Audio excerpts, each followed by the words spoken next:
Hello viewers, আসসালামু আলাইকুম। আপনারা কেমন আছেন? আশা করি ভালোই আছেন। আজকের পর্বে থাকছে ইম্পোর্টেড গুডস সাপ্লাইয়ের ক্ষেত্রে আপনারা উৎসে কিভাবে মূসক ও কর কর্তন করবেন। অর্থাৎ যেসব পণ্যের আকার আকৃতি পরিবর্তন না করে পণ্য সাপ্লাই করা হয়, এ ধরনের আমদানিকৃত পণ্যের ওপর কিভাবে উৎসে মূসক ও কর কর্তন করা হয় সেটি আমি দেখাবো। আসুন কথা না বাড়িয়ে চলে যাচ্ছি স্ক্রিনে। এই ভিডিও দেখে আপনারা যদি উপকৃত হন, আপনারা অবশ্যই আমার চ্যানেলটি সাবস্ক্রাইব করবেন। এর পাশাপাশি বেল আইকনে ক্লিক করে রাখুন, যাতে পরবর্তী ভিডিওর নোটিফিকেশন সবার আগে আপনার কাছে পৌঁছে যায়।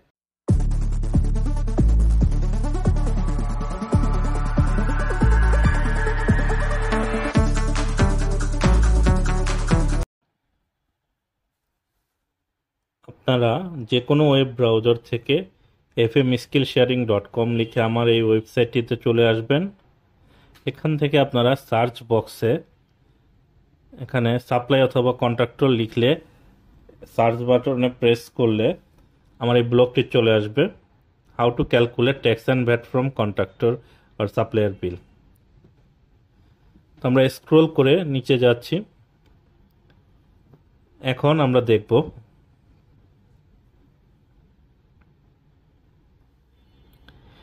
in which cases TDS will not deducted from imported goods। কোন ক্ষেত্রে উৎসে কর কর্তন হবে না। এখানে বলা আছে আপনি যদি 120 ধারায় কোনো প্রোডাক্ট ইম্পোর্ট করেন, সেক্ষেত্রে কর কর্তনের নিয়ম হচ্ছে B-এ, অর্থাৎ ইম্পোর্ট করে সেই প্রোডাক্ট যদি সাপ্লাই দিয়ে থাকেন।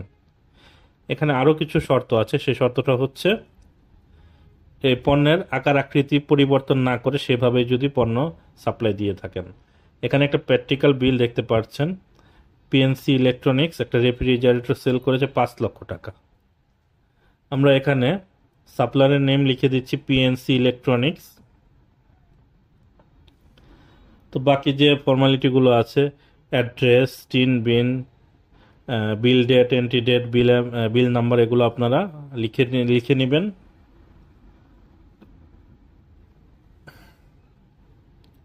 তো আমরা পিএনসি ইলেকট্রনিক্সের বিলটা হচ্ছে 5 লক্ষ টাকা। লক্ষ্য করুন একটা রেফ্রিজারেটরের দাম।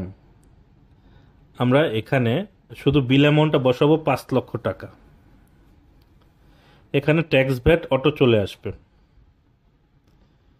দেখুন ভ্যাট ক্যালকুলেশন হয়ে গিয়েছে 7.5% এবং ট্যাক্স হচ্ছে 5%। এখন ইম্পোর্টেড গুডস এটা। তো সেক্ষেত্রে আপনার সাপ্লায়ার আপনাকে একটি বিল অফ এন্ট্রি এবং তার কোম্পানি প্যাডে একটি লেটার দিয়েছে। সেখানে বলেছে যে উৎসে তারা এআইটি পরিশোধ করে এসেছে এই প্রোডাক্টের জন্য। তাহলে আপনি এখানে তার বিল অফ এন্ট্রি নিয়ে সেই প্রোডাক্টের এআইটিটা ক্যালকুলেট করে দেখবেন। এখানে এআইটি সে 50 লক্ষ টাকা পে করেছে 200 কোয়ান্টিটির জন্য, অর্থাৎ 200টি ফ্রিজ ইম্পোর্ট করেছে। তো আমরা এখানে নিয়ম অনুযায়ী প্রথমে বিল থেকে ভ্যাটটা ক্যালকুলেট করব। ইনক্লুসিভ মেথডে 7.5 দিয়ে গুণন করে 107.5 দিয়ে ভাগ করব। আর লেজারে আমরা দুটো ইনক্লুসিভ করে দেব। দেখুন বিল অ্যামাউন্ট এবং বেস ভ্যালু দুটো এখানে ম্যানুয়াল যেভাবে ক্যালকুলেট করা হয়েছে আমার অটোমেশন লেজারে সেই একই রকম দেখাচ্ছে। এখন এখান থেকে ট্যাক্সটা ক্যালকুলেট করবেন 5% হারে। এখানে 23,256। এখন যেহেতু আপনাকে একটা চিঠি এবং বিল অফ এন্ট্রি কপি দিয়েছে, আপনাকে ক্যালকুলেট করে দেখতে হবে সে 120 ধারার অধীনে যে উৎসে কর কর্তন করে এসেছে সেটা কত। এখানে আমরা অটোমেশন লেজারে প্রথম ড্রপডাউন মেনুটা ক্লোজ করে দেব, মাঝের ড্রপডাউন মেনুটা অন করব। এই ড্রপডাউন মেনুতে সবার শেষে দেখতে পাবেন details of bill of entry. আমরা বিল অফ এন্ট্রিতে যে নাম্বারটা থাকে সেই বিল অফ এন্ট্রির নাম্বারটা রেকর্ডে রাখবো। তারপর এটার ডেটটা চিঠিতে থাকবে। আমরা স্ক্রল করে নিচে দেখুন যে চিঠিটা দিয়েছে তার কোম্পানির প্যাডে, সেই চিঠিটা ডেমো চিঠি দেওয়া আছে। এ ধরনের চিঠিটার ক্ষেত্রে আইনের নিয়ম অনুসারে এই চিঠিটা থাকবে। টোটাল এআইটি পে করেছে 50 লক্ষ টাকা। যেটা আপনারা বিল অফ এন্ট্রিতে দেখতে পাবেন, এআইটি পেমেন্ট 50 লক্ষ টাকা। আমরা এখানে 50 লক্ষ টাকা লিখে দেব। তারপর কোয়ান্টিটি, ইম্পোর্ট কোয়ান্টিটি 200, জাস্ট এটা চেকের জন্য, তার এআইটি 25,000 টাকা, এবং সেল কোয়ান্টিটি 1 পিস। এখানে দেখাচ্ছে যে উৎসে 25,000 টাকা সে পে করেছে, আমাদের ক্যালকুলেশনে ট্যাক্স আসতেছে 23,000 টাকা, অর্থাৎ উৎসে মূসক আর উৎসে কর আর কর্তন করতে হবে না। এখানে দেখুন কমেন্টস রেড কালারে উঠে গিয়েছে যে টিডিএস ডিডাকশন নট রিকোয়ার্ড, কারণ সে আমরা যে পরিমাণ ট্যাক্স ডিডাক্ট করব তার বেশি কর্তন করেছে। দেখুন এখানে যদি আমি কিছু অ্যামাউন্ট বাড়াই, এখানে কিন্তু অটোমেটিক্যালি উঠে যাচ্ছে টিডিএস নিড টু ডিডাক্ট। কত টাকা ডিডাক্ট করতে হবে? 1256 টাকা, এটা অটোমেটিক্যালি উঠে গিয়েছে।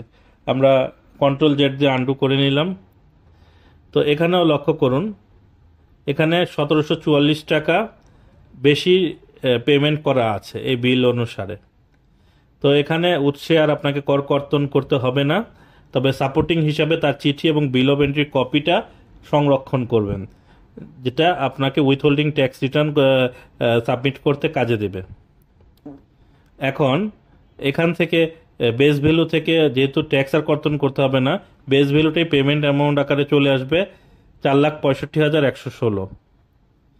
তো আপনারা বুঝতে পারলেন কিভাবে ইম্পোর্টেড গুডস থেকে উৎসে মূসক ও কর কর্তন করা।